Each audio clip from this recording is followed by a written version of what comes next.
Well, The Secret's only an introduction to an idea. Yeah. It's an introduction to the law of attraction, but it doesn't explain it with any depth. You need to go and get more information, more books, other movies, get the follow-up. In short, the idea is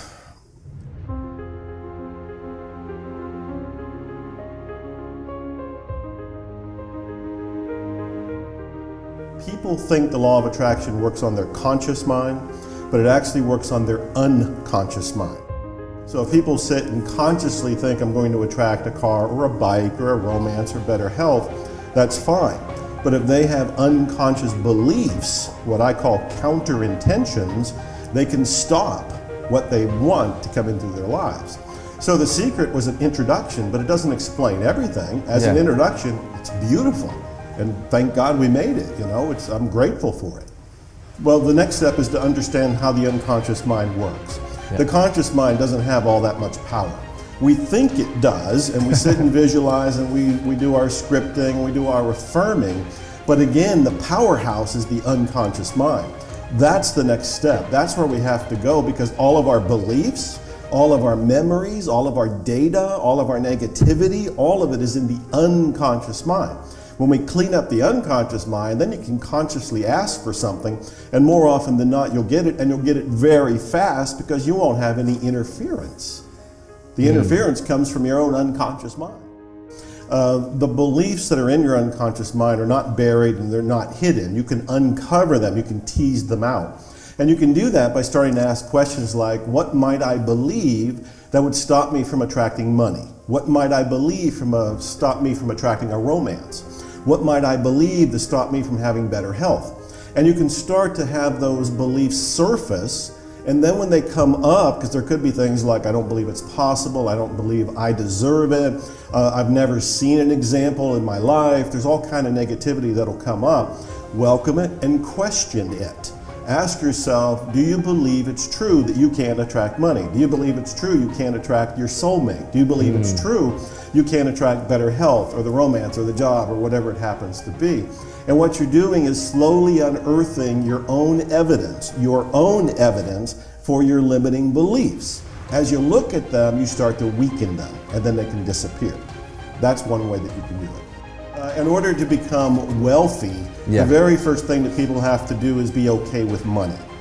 We have unconscious beliefs about money. I can say the question, or even this statement, I can say this statement, money is the root of all, and everybody's going to say evil. Well, think about this. If you consciously sit there and say, I'm going to attract more money, I'm visualizing more money, I am now becoming wealthy, but unconsciously you think money is evil, you're not going to want it in your life. You're going to push it away. Or you allow a little bit to come into your life, and then you'll have an accident, you'll have a problem, there'll be a lawsuit, there'll be something to get rid of the money, because unconsciously you think it's evil.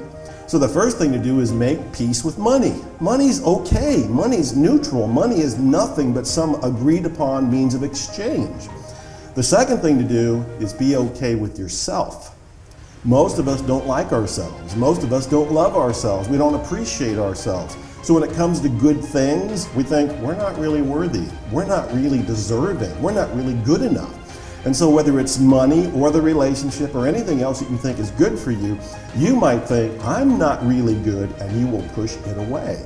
So the two things to become wealthy, one is be okay with money itself. Second is be okay with yourself having money. You are to pursue your life mission first.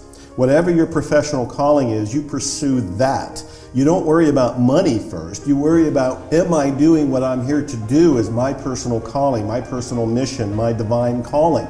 As you do that, either money is going to come to you, or at that point you can start to have an eye towards, well, how can I charge for this? How can I make more money for this? What are the rules of money that I can bring that into my life? But that's not the focus. There are numerous stories of people who have just followed their own dreams, and by following their dreams, everything else fell into place.